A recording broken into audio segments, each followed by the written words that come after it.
अस्सलाम वालेकुम class 9th बेटा। आज जो हम टॉपिक पढ़ेंगे वो है बरे सग़ीर में दो कौमी नज़रिए की इब्तदा और इर्तिका। ठीक है, सबसे पहले हम ये देखते हैं कि दो कौमी नज़रिया क्या है।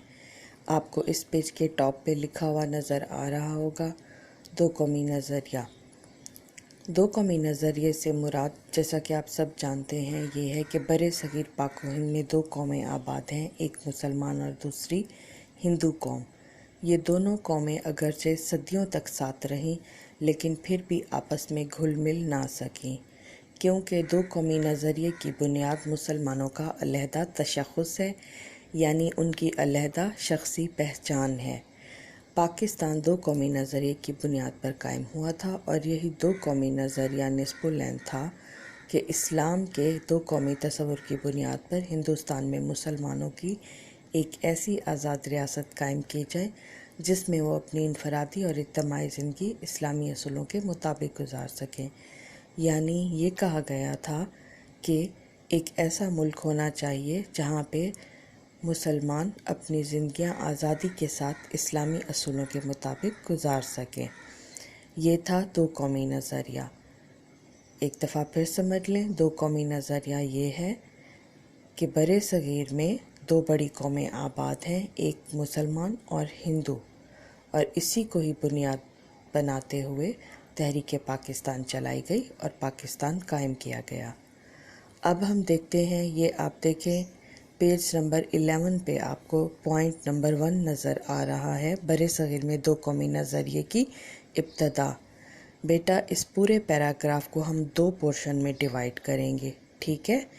आप गौर से सुन लें।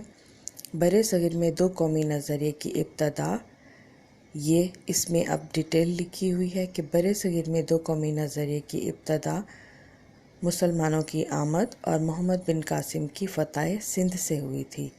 712 में जब अरब नौजवान सिपा सालार मोहम्मद बिन कासिम ने सिंध के राजा ताहिर को शिकस्त दी थी और मोहम्मद बिन कासिम के साथ तब कुछ तबलीग इस्लाम के लिए अरब भी आए थे। वो मुस्तकिल तौर पर सिंध में और मुल्तान में आबाद हो गए थे। उनकी तबलीग के साथ साथ मोहम्मद बिन कासिम के हुस्न सलूक, रवादारी और इंसाफ ने मकामी लोगों को इस कदर मुतासिर किया कि वो उसे एक देवता समझने लगे थे, और तबलीग करने वालों ने भी उन लोगों को इस्लाम की सीधी सच्ची बात बताई, सच्ची राह दिखाई, तो वो लोग खुशी खुशी दायरा इस्लाम में दाखिल हो गए। ये यहाँ तक है। इसके बाद जो आप इस पैराग्राफ में नेक्स्ट हेडिंग देंगे बेटा, ये आप देखें, आपको नज़र आ रहा है 1003 से लेकर 1206 तक की तारीख़, ठीक है? आप इसको नोट कर लें। इस पैराग्राफ में जो दूसरी हेडिंग बनेगी वो है 1003 से 1206 तक का दौर। जी, इसके बाद गज़नवी दौर शुरू होता है जो 1306 से लेकर 1003 से लेकर 1206 तक मुहित है। इस दौर में मौजूदा पाकिस्तानी इलाके भी शामिल हैं। यहाँ पर फ़ारसी ज़बान और रस्म व रिवाज ने गहरा असर पकड़ा था। उसके बाद जो है आप नेक्स्ट देखें पॉइंट 1206 में कुतुबुद्दीन ऐबक ने सल्तनत दिल्ली की बुनियाद रखी थी। सल्तनत दिल्ली का दौर जो है वो 1526 तक जारी रहा था, जिसमें ख़ानदान ग़ुलामा, ठीक है, ये कुतुबुद्दीन ऐबक के एक ग़ुलाम थे, पूरा उनका ग्रुप था, 40 ग़ुलाम इसमें शामिल थे। कुतुबुद्दीन ऐबक के बाद इनमें से बहुत से जो है हुक्मरानी पे बैठे अपनी काबिलियत की वजह से, तो इनको ख़ानदान ग़ुलामा कहा जाता है। उसके बाद ख़ानदान खिलजी, इसने बरे सग़ीर में हुकूमत की। ख़ानदान तुगलक ने, सादात ने और लोधी ख़ानदान ने हुकूमत की।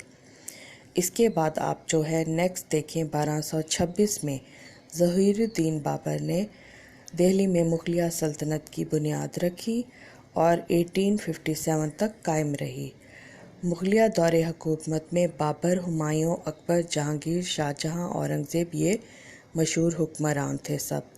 और आखिरी मुग़ल हुक्मरान बहादुर शाह ज़फ़र को अंग्रेज़ों ने 1857 की जंग आज़ादी में शिकस्त देने के बाद رنگون میں جو کہ میامیر میں ہے قید کر دیا جہاں وہ انتقال کر گئے۔ یہ دو قومی نظریے کی ابتدا تھی اور بر صغیر میں اس کی ابتدا تھی۔ نیکسٹ ہم دیکھتے ہیں سر سید احمد خان اور چودھری رحمت علی کی نظر میں نظریہ پاکستان کیا تھا۔